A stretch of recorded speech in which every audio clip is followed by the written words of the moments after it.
꽃보다 남자. 저 드라마가 나온 다음에 진짜 이거 제가 너무 전문적인 용어를 써서 죄송합니다. 개나 소나 다 꽃보다 남자. 전부 다 아마 잘생겼다고 막. 근데 여러분들이 보는 기준은 아니시죠? 근데 제가 영상을 잠깐 본 것은 저기 나오는 그 젊은 남자들, 그들의 실생활을 여러분들이 최근에 다 들으셨을 거예요. 예를 들어서 박유천, 아시죠? 어떤 일이 있었는지. 김현중 아십니까? 네. 여자친구하고 지금 아직도 재판 중에 있습니다. 여자친구가 아이를 낳았어요. 그 아이는 자기 아이가 아니다 부인하다가 친자 검사했는데 결국 김현중의 아이로 밝혀져서 아이돌 가운데 최초로 미혼부가 됐습니다. 미혼부. 군생활 전역하고 나와가지고 얼마 안 있다가 음주운전해서 최근에 벌금형 받았는데 자숙도 없이 지난 4월에 팬미팅을 가졌어요. 근데 거기 몇 명 모인지 아세요? 4,000명이 모였습니다.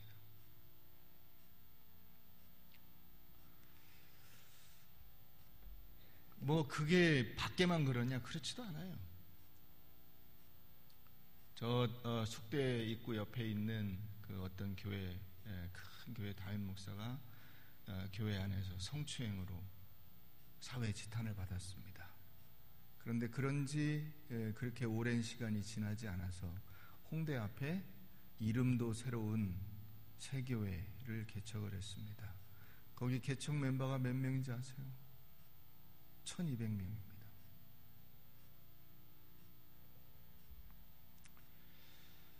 껍데기만 쫓아가는 그런 사람들의 모습이 그대로 반영되어 있는 모습이라고 할 수가 있습니다. 오늘 우리가 사무엘상 15장 뒷부분 16장 초반부를 같이 읽었습니다. 이 말씀 속에서 하나님께서 우리에게 주시는 귀한 은혜를 한번 새겨보고자 합니다. 먼저 첫 번째로 인간의 눈, 이 눈은 겉모습 밖에는 못 봅니다. 우리가 그걸 잘 명심하셔야 돼요. 겉모습 밖에 못 봐요.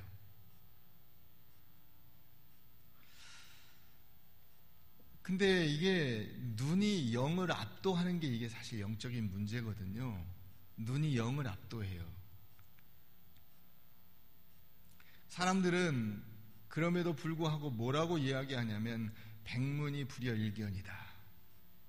한눈으로 다 안다. 한눈에 다 안다. 귀신은 속여도 내 눈은 못 속인다. 그런 이야기들을 합니다. 모든 것을 눈으로 판단하죠. 사람은 항시 외모를 봅니다. 인간의 눈은 겉모습밖에 못 보기 때문에 겉모습이 얼마나 아름다운가, 겉모습이 얼마나 그럴듯한가, 그것으로 판단하는 거예요. 그런데 우리가 조금 아까 본 영상에 나오는 그 남자들처럼 겉모습이 아름다운 것이 그 사람의 됨됨이가 아니다라는 사실을 사람은 못 보는 거예요. 그거를 10길 물속은 알아도 한 길 사람 속을 볼 능력이 없어요. 한 길 사람 속을 왜 모릅니까? 모르고 싶습니까? 아니에요. 알고 싶어요. 그런데 그걸 알 길이 없어요. 보이지 않습니다. 사람은 볼 능력이 없어요. 여러분, 그렇기 때문에 우리가 내가 눈으로 보는 것을 절대화하면 거기서부터 문제가 생기는 것입니다. 저 사람은 잘생겼으니까 잘할 거야. 저 사람은 못생겼으니까 못할 거야. 이렇게 자기의 눈으로 보는 그것으로 절대화하는 데서 문제가 생기는 거예요.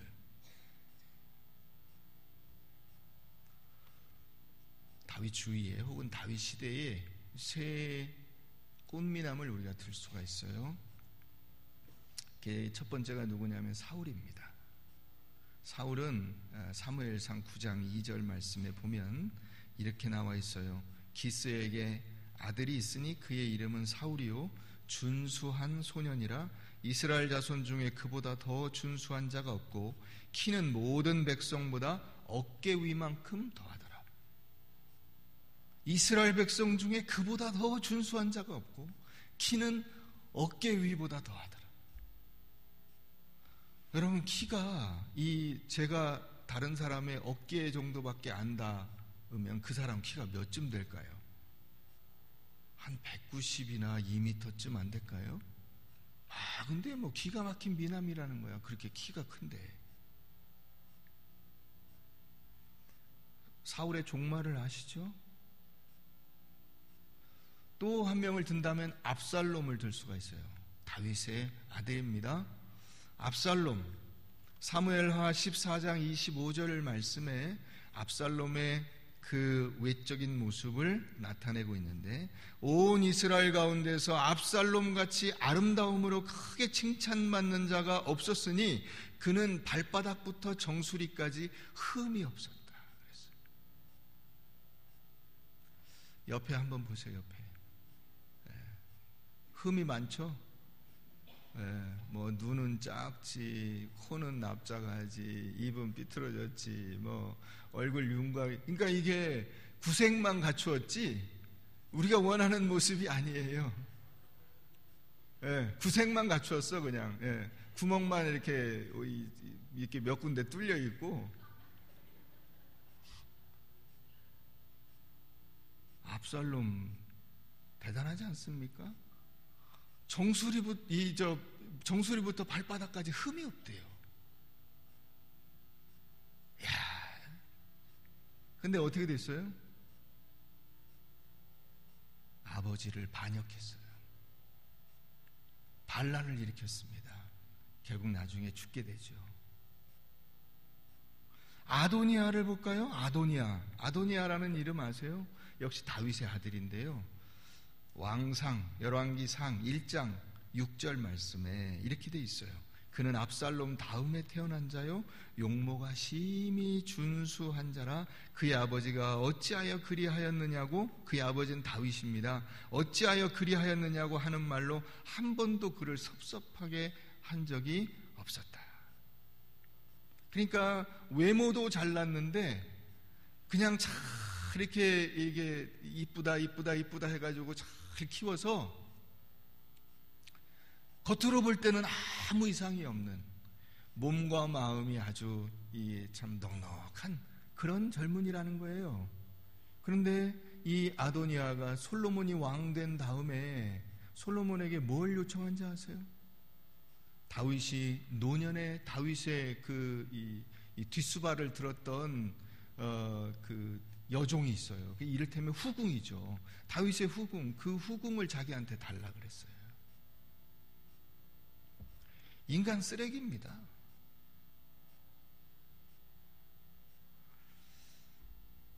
여러분, 이 세상에서 인간이 외적으로 드러낼 수 있는 모든 아름다움은 결국 타락으로 끝나게 돼 있어요. 인간이 외모에 치중할수록 인간에서 나올 수 있는 것은 타락과 죄밖에 없어요.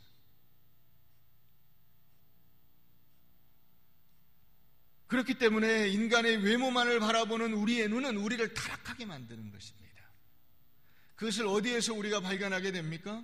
아담과 하와가 에덴 동산에서 그 선악을 알게 하는 나무를 먹지 말라라는 그 확실한 명령을 들었음에도 불구하고 그들이 그 열매를 무엇으로 봤어요? 눈으로 봤습니다. 눈으로. 그 열매 속에 들어있는 하나님의 명령과 하나님의 단호함과 하나님의 약속과 그 은혜와 사랑을 못 보고 그 열매를 봤어요. 그랬더니 먹음직도 하고 보암직도 하고 기가 막히게 나를 이게 새롭게 할 것 같은 그 착각이죠. 그게 이 눈이, 타락한 눈이 인간에게 가져오는 함정이에요.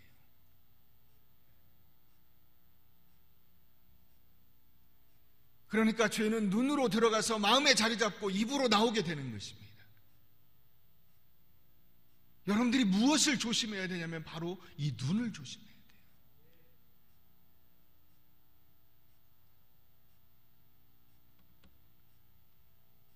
제가 어떤 외국인하고 대화를 나누는데 그 외국인이 초대해서 그 집에 갔어요.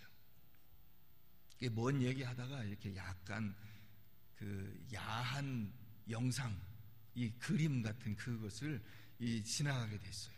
이게 잡지 같은 거기에 이렇게 나왔는데 그 외국인이 그러는 거예요. It will burn your eyes. 이것은 네 눈을 태울 것이다.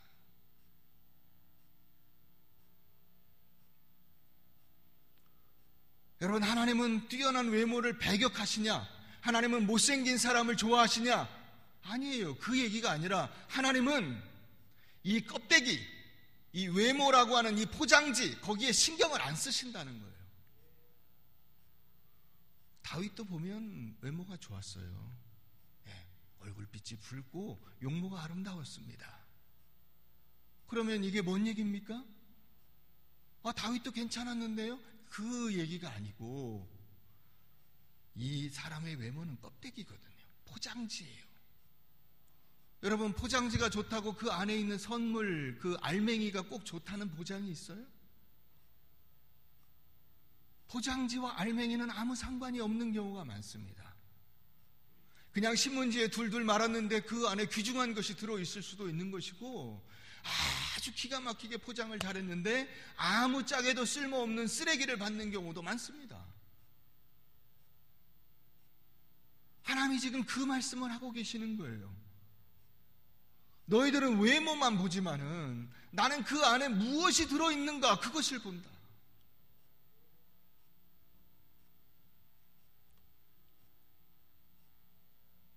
여러분, 우리가 예수 믿는데 외모가 중요한가요? 잘생기면 예수를 잘 믿고 못생기면 예수를 못 믿나요? 장애인이면 예수를 못 믿고 비장애인이면 예수를 잘 믿나요? 봉사를 잘 하나요? 돈이 많으면 예수를 잘 믿고 돈이 없으면 신앙생활을 할 수가 없나요? 높은 자리에 오른 사람은 예수를 잘 믿을 수가 있고 사람들에게 박수를 받는데 아무 직위가 없고 그냥 평범한 사람은 저 구석탱이에 있어야 되나요? 여러분, 예수님께서 그 많은 장애자들을 고쳐주셨어요. 그것은 역설적으로 우리에게 뭘 말해주냐면 이 육신적인 장애와 육신적인 문제들은 하나님 앞에서 아무 문제가 되지 않아요. 진짜 문제는 뭐냐면 영적인 장애, 진짜 문제는 뭐냐면 영적인 소경, 진짜 문제는 뭐냐면 우리가 영적으로 파산한 상태에 있다는 거예요.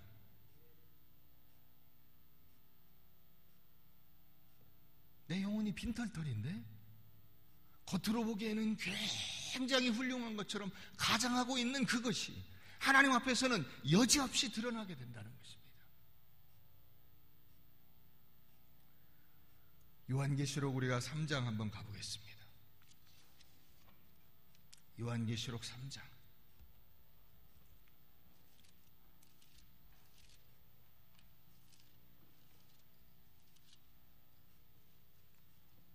(14절) 한번 가보세요. 요한계시록 3장 14절. 라오디게아 교회의 사자에게 편지하라. 아멘이시오 충성되고 참된 증인이시오 하나님의 창조의 근본이시니가 이르시되 내가 내 행위를 아노니 내가 차지도 아니하고 뜨겁지도 아니하도다. 내가 차든지 뜨겁든지 하기를 원하노라.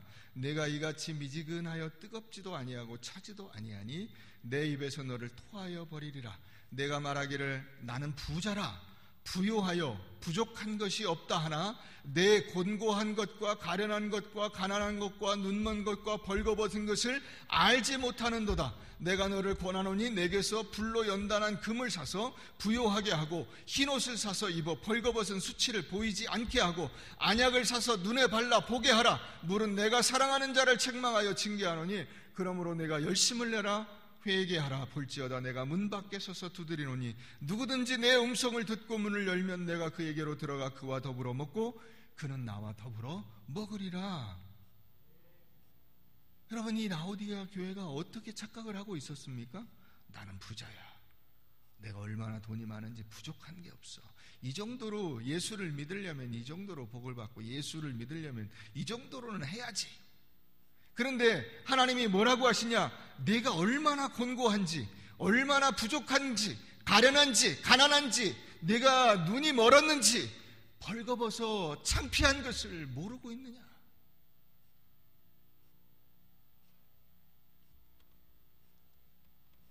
여러분, 하나님이 보시는 것은 외적인 것이 아닙니다. 우리의 돈, 지위 이런 게 아니에요. 근데 우리는 그것을 절대화하고 있다. 두 번째로, 그러면 하나님은 무엇을 보시느냐? 우리의 마음 속을 보십니다. 한번 따라해 보겠습니다. 하나님은 내 속을 들여다보신다. 여러분, 내가 내 속에 뭐가 있는지를 늘 점검해야 돼요. 내가 왜 이런 말을 하는지, 내가 왜 이런 행동을 하는지, 내가 왜 지금 이 길로 가고 있는지 그걸 점검하세요. 그걸 놓치면 안 되는 거예요. 자, 다시 사무엘상 16장으로 와서 1절 그 뒷부분 끝에, 1절 끝에를 보면 거기 이렇게 돼 있어요. 이는 내가 그의 아들 중에서 한 왕을 보았느니라. 여기 보다라고 하는 단어가 나오죠. 자, 인간이 본 것은 외모예요. 근데 하나님은 무엇을 보셨느냐 하는 것입니다. 여기서 이 하나님이 보신 것, 이 보다라고 하는 단어가 이게 어디에도 쓰였냐면요, 여호와 이레, 이 이레라고 하는 단어가 라의 변형이에요. 하나님이 보신 거예요. 하나님이 이 아브라함의 마음을 보신 거예요. 아브라함의 마음을 보시고 아브라함의 마음이 합격! 그래서 양을 준비해 놓으셨어요. 하나님이 다윗을 보시고 다윗의 마음이 합격! 그래서 왕으로 세워주신 거예요. 이게 하나님이 보시는 거예요. 여기 이 사무엘상 16장 1절에 나오는 이 보다라는 단어와 창세기 22장에 나오는 여호와 이레라고 하는 이 이레라는 단어와 같은 단어라는 것을 여러분들 기억하셔야 돼요.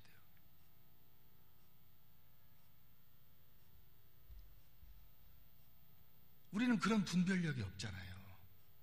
그렇게 어느 누구의 마음속을 들여다볼 능력이 없어요.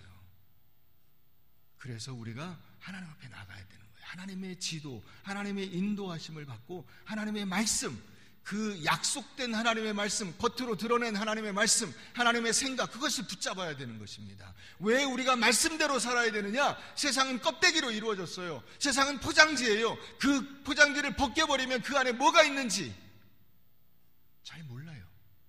그걸 언제쯤 아냐면 인생을 다 산 다음에 알아요.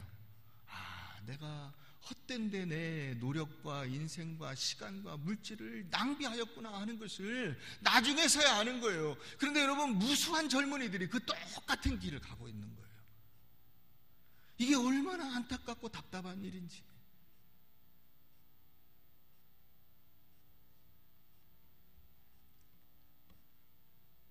하나님은 제일 아닌 것 같은 사람을 부르시죠.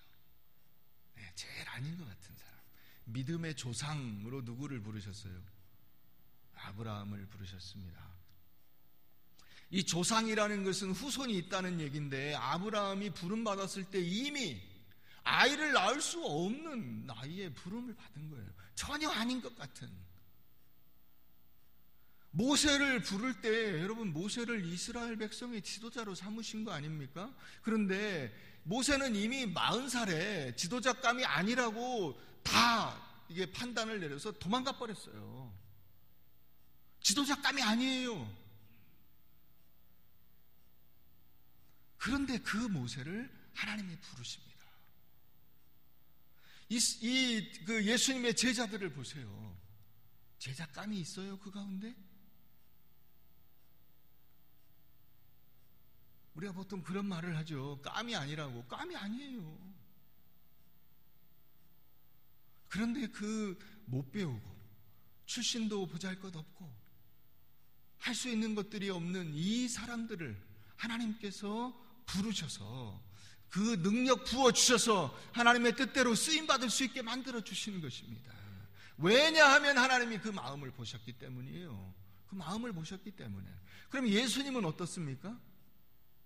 이사야 53장 2절 3절 말씀 한번 보세요. 그는 주 앞에서 자라나기를 연한 순 같고 마른 땅에서 나온 뿌리 같아서 고운 모양도 없고 풍채도 없은즉 우리가 보기에 흠모할 만한 아름다운 것이 없도다.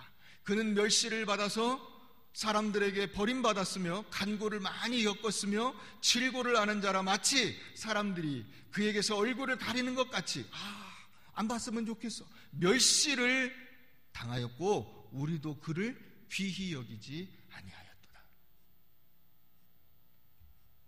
사람들이 예수를 외면했어요. 왜요? 외모가 보잘것없어요. 연한 순 같고 마른 땅에서 나온 뿌리 같아서 고운 모양도 없고 풍채도 없고 흠모할 만한 아름다운 것이 없어. 메시아 감이 아니야. 나사렛에서 무슨 선한 것이 나겠느냐?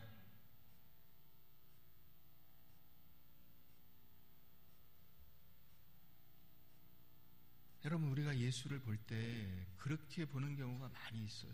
여러분들이 예수 믿었음에도 불구하고, 예수님밖에 없다고 말함에도 불구하고 여전히 여러분들은 무엇을 쳐다보냐면 그 연한 순 같고 마른 땅에서 나온 뿌리 같은 이 고운 모양도 없고 풍채도 없는 이 보잘것없는 예수 그리스도, 그분을 보는 게 아니고 뭘 보냐면 그분이 우리에게 주실 수 있는 이 선물 보따리, 그것만 봐요. 선물 보따리. 주여 제게 건강을 주시고 물질을 주시고 저를 평통하게 이것만 생각해요. 이것만. 여러분, 그분을 만나세요. 예수 그리스도, 그분이 내미는 그 따뜻한 손길을 붙잡으시고 그 마음을 여러분들의 마음에 느껴보세요. 그게 신앙이에요. 내가 중심을 본다는 것은 어떤 뜻이냐면 바로 예수 그리스도의 그 마음, 예수 그리스도의 사랑의 마음, 예수 그리스도가 나를 아끼시는 그 헌신과 그 희생, 그것을 보는 거예요. 그런데 예수를 믿었어도 아직도 예수님이 손에 붙들고 있는 그 비닐보따리를, 그걸 쳐다보고 있어요.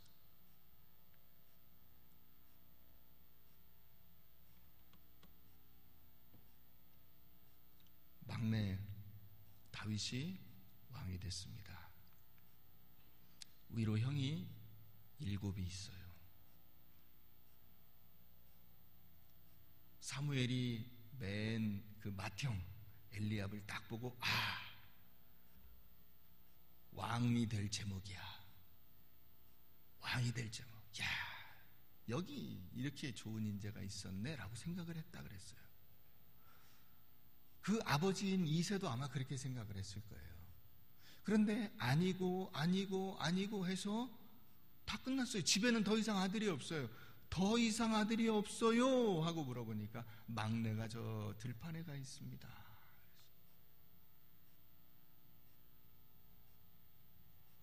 그 막내를 불러오세요. 여러분, 다윗이, 우리가 보통 마음을 비운다 그렇게 보통 말을 많이 하는데 마음을 비운 거예요. 다윗이 만약에 욕심이 있었으면 알바를 써서 알바한테 주고 자기 왔겠죠. 여기 안 그래요? 잠깐 와가지고 네가 좀 해라. 하인도 있을 거예요. 하인 시켜서 너 잠깐 양들 좀 보고 있어. 그리고 왔을 거예요. 근데 마음을 비웠어요. 마음을 비운다는 것은 어떤 의미가 있냐면 나는 아닐 것이다 라고 생각하면서 내 마음속에 있는 모든 인간적인 생각과 욕심을 버리는 거예요. 동시에 이 마음을 비웠다는 뜻은 어떤 뜻이냐면, 만약에 그럼에도 불구하고 하나님께서 나를 부르신다면 그 하나님 앞에 겸손한 마음으로, 감사한 마음으로 그분에게 나가서 충성을 다하는 것입니다. 그러니까 다윗을 보세요. 다윗이 그 부름 받아서 와가지고 얘가 왕이야 그래서 기름 부음을 받는데 사양한다는 말이 없어요. 하나님, 저는 아닙니다. 제가 무슨 왕이 됩니까? 저 형들이 이렇게 잔뜩 있는데 이 형들을 시키십시오. 저는 배운 것도, 이런 얘기가 일체 없어요. 그대로 순종합니다. 순종해요.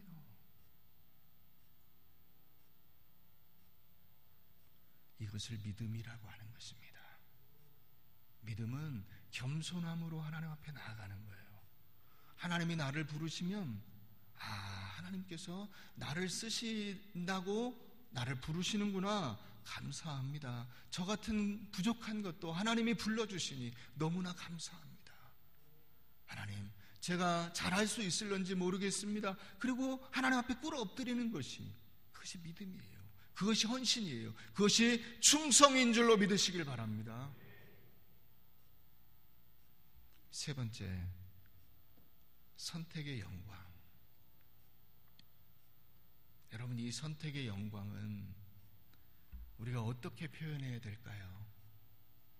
이 선택의 영광과 기쁨을 우리가 어떻게 하나님 앞에 돌려드려야 할까요? 그 선택의 영광을 하나님께 돌려드리는 방법이 바로 순종과 인내의 삶이에요. 한번 따라해 보겠습니다. 하나님께 선택받은 자는 순종하고 인내한다. 13절 가보면 거기 이렇게 돼 있어요. 사무엘이 기름 뿔병을 가져다가 그의 형제 중에서 그에게 부었더니, 다 같이 읽겠습니다. 시작.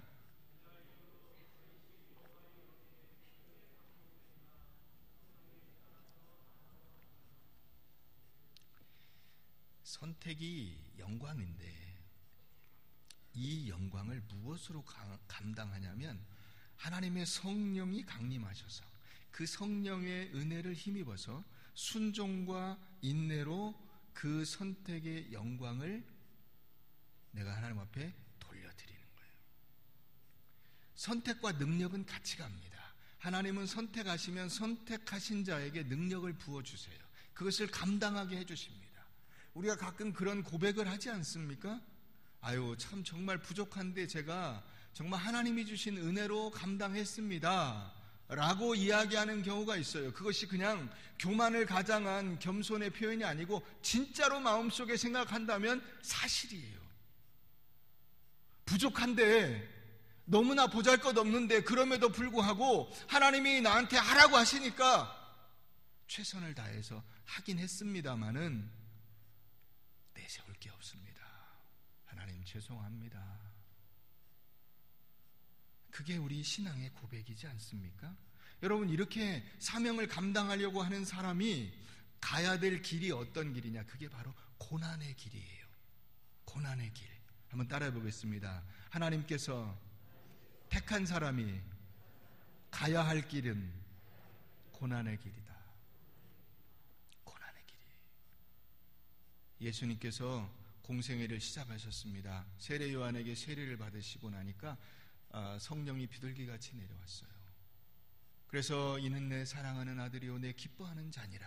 하나님께서 음성을 들려주시고 성령이 임했습니다. 자, 그러면 이제부터 예수 그리스도는 카펫길이 쫙 깔려가지고 거기를 힘있게 달려가고 막 사람들이 다 뒤따르고 그래서 왕으로 세움받느냐, 그게 세상적인 방식이에요. 그 말씀 뒤에 딱 보면 어떻게 되어 있느냐? 성령이 예수를 광야로 몰아가신지라, 예수님께서 그 광야에서 40일간 금식하시며 줄이신지라, 그에게 사탄이 다가와서 시험하는데 그 시험을 성령님이 지켜보고 있어요. 여러분, 놀랍지 않습니까? 하나님께서 그 아들로 공식적으로 인정하시고 그 아들에게 성령을 부어주신 다음에 맨 먼저 부딪힌 첫 번째 사건이 뭐냐면 고난을 받는 거예요. 시험을 받는 겁니다.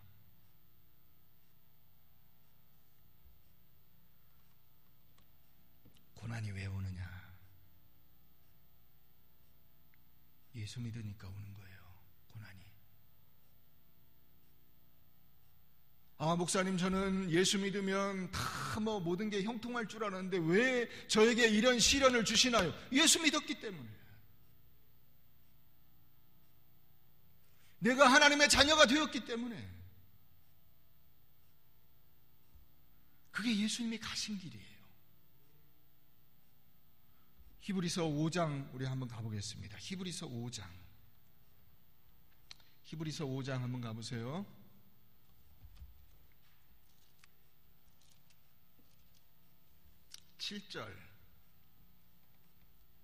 히브리서 5장 7절.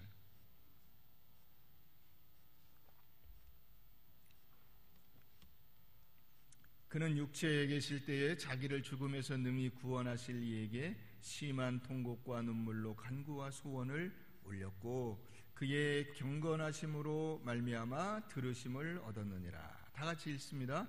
그가 아들이시면서도 받으신 고난으로 순종함을 배워서 온전하게 되셨은즉 자기에게 순종하는 모든 자에게 영원한 구원의 근원이 되시고 하나님께 멜기세덱의 반차를 따른 대제사장이라 칭하심을 받으셨느니라. 아멘. 예수님이 뭔가 아직 부족해서 더 배워야 된다 그런 뜻은 아니에요. 이것은 예수님께서 저 하늘 보좌를 버리고 이 땅에 내려오신 것 자체가 고난이에요. 그런데 그 고난의 결정체, 이 고난의 클라이막스가 뭐냐면 예수님이 그 이 땅에 내려오셔서 인간의 몸을 입고서 사람들이 당하는 그 고난도 더 받으신 거예요. 더 받으신 거예요. 고난은 이미 완성된 것처럼 보이지만 그 고난을 실제로 사심으로써 완성하신 거예요. 이게 맞는 비유인지는 모르겠으나 여러분, 제가 이 설교 원고를 작성을 했습니다. 자, 이 설교 원고를 작성해서 여러분들에게 누구한테 주고, 자, 이대로 가서 읽어라. 그렇게 해도 설교가 됩니다. 그죠? 왜? 원고는 다 제가 썼어요. 그러니까 이 원고대로 읽고 여러분들이 듣고 아멘 하면 설교가 된 거예요. 그런데 제가 이 설교문을 가지고 와서 제가 여러분들에게 직접 전달함으로써 설교가 완성되는 거예요. 완성. 설교는 이 문장으로 쓴 것으로도 충분히 그 역할을 할 수 있어요. 그럼에도 불구하고 이것을 완성하는 거예요.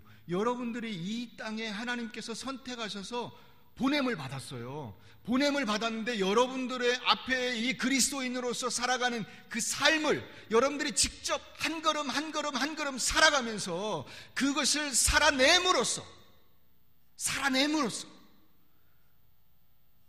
여러분들의 그리스도인으로서의 삶이 완성되는 거예요. 이게 성도예요.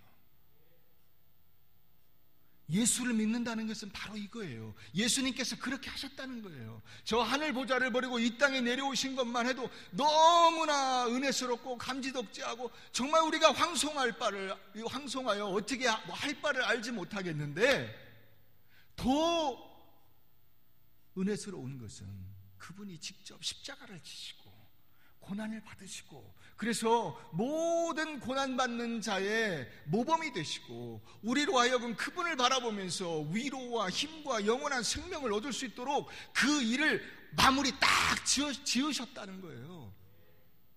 이게 예수 그리스도의 삶이거든요. 그러면 우리 그리스도인들이 어떻게 살아야 되겠느냐? 택한 자녀답게 그리스도인으로서 살아가는, 말씀대로 살아가는 그 삶이에요. 그게 고난이라 할지라도 그 삶을 사는 거예요.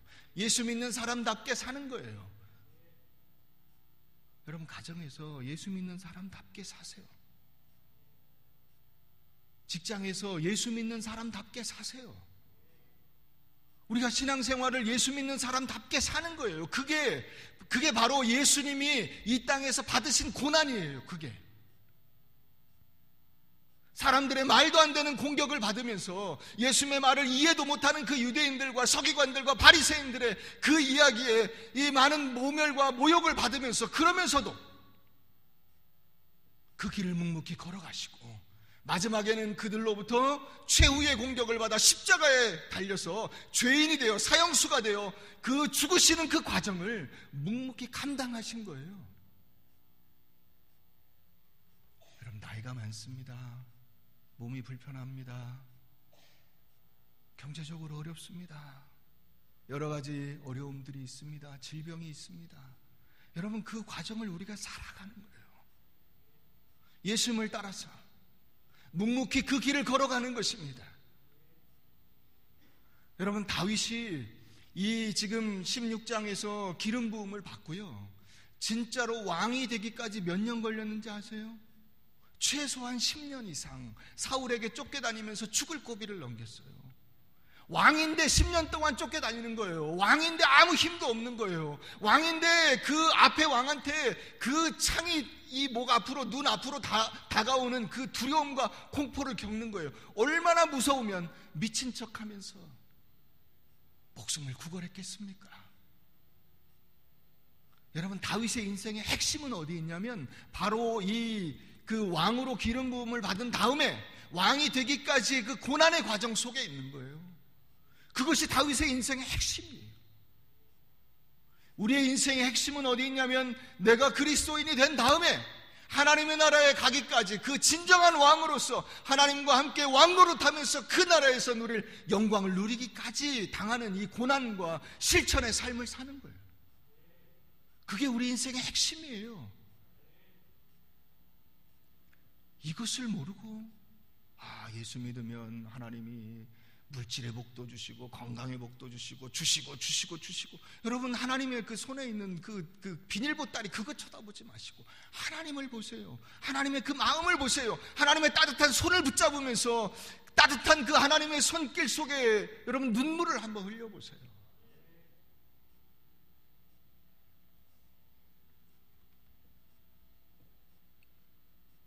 고난을 살아내지 않으면 영적인 실력이 늘지 않습니다. 여러분들이 아이들한테 막 뭐라고 꾸중을 해요. 너 이러면 되냐고, 이렇게 해야지. 근데 나중에 우리가 그것을 깨닫게 돼요. 그게 별로 소용이 없는 일이다라는 것을 알게 됩니다. 왜냐하면 그 엄마가 하는 말대로, 아빠가 하는 말대로 살아갈 그 실력, 이 삶의 실력이 아이들에게 아직 갖추어지지 않았어요. 그러면 우리는 어떻습니까? 나는 하나님의 말씀을 압니다. 아는데 내가 하나님의 말씀대로 살아갈 실력이 있느냐? 없어요. 내가 하나님의 말씀대로 순종할 실력이 없어요. 영적 실력이 없어요. 이 실력이 어떻게 길러지냐면 바로 이 말씀대로 순종하는 한 걸음을 통해서 실력이 길러지는 거예요. 너 왜 말씀대로 안 살아? 똑바로 살아야지. 그리스도인답게 살아야지. 이게 왜 안 됩니까? 고난을 받은 적이 없어요. 하나님의 말씀을 붙들고 그걸 가지고 씨름해 본 적이 없어요. 그러니까 실력이 아직 안 길러진 거예요. 머리로는 알아요. 근데 안 됩니다. 이걸 살아가는 과정이에요. 이걸 살아가는 과정이 바로 왕이 되는 과정이에요. 이걸 살아가는 과정이 바로 하나님의 자녀 되는 과정이에요. 그 끝에 하나님께서 놀라운 영광과 기쁨을 여러분들에게 주실 것을 기대하시기를 바랍니다. 제가 책을 하나 갖고 나왔어요. 이 제목이 뭐냐면 미친 척하고 성경 말씀대로 살아본 1년이라는 제목이에요. 제이콥스라고 하는 사람인데 이름만 들어도 딱 아시겠죠. 이 사람이 유대인이에요. 근데 우리하고 비슷해요. 명목만 유대인이지 실제로 유대인처럼 살아본 적이 없어요. 근데 어느 날 그런 생각이 든 거예요. 야, 내가 맨날 가서 의례적으로 이렇게 신앙생활하고 이렇게 하는데 이렇게 해서는 안 되겠다. 한번 내가 말씀대로 한번 그대로 살아보자. 성경 말씀대로 살아보자. 그래서 성경을 다 읽고 그것을 자기 나름대로 정리를 해서 내가 실제로 성경대로 그대로 살아야 되는 규정을 정리를 했는데 700개 정도가 나왔어요. 이 700가지 말씀을 자기가 직접 지켜가면서 사는 거예요. 이 성경에는 예를 들어서 옷감을 짤 때에도 2가지 옷감을 섞어 짠 것은 입지 못하게 돼 있어요. 그러면 이게 혼방은 안 되는 거예요. 마면 마, 면이면 면 이런 걸 입어야 돼요. 그래서 그 입으려고 보니까 이 옷 뒤에 이게 레벨이 있잖아요. 이게 옷은 면인데 이 뒤에 있는 레벨은 또 다른 거인 경우가 많아요. 그래가지고 그런 걸 다 따져가면서 진짜로 성경 말씀대로 1년을 살았어요. 그의 마지막 소감이 그거였어요. 너무나 감사하다 하는 것을 느꼈다는 거야. 당신이 그렇게 1년을 산 그 마지막 소감이 뭐냐? 하나님의 은혜에 너무 감사하다. 사랑하는 여러분 우리의 삶의 가장 큰 주제는 무엇이냐면 결국 하나님의 은혜에 대한 감사예요.